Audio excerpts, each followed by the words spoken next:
Hey, what's up guys? Good evening everyone. Nandito na naman kami, nakadak na naman kami sa Baleta, Malta. Ngayon, dito kami sa Boiler Wharf. Tambay-tambay muna kasi walang operation. Dito si Raymar. Yan, yung mabait kong oiler eh.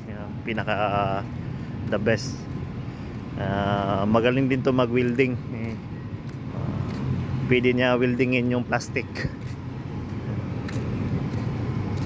Ito, tambay-tambay muna kasi walang walang operation. Yan, daming trabaho dito.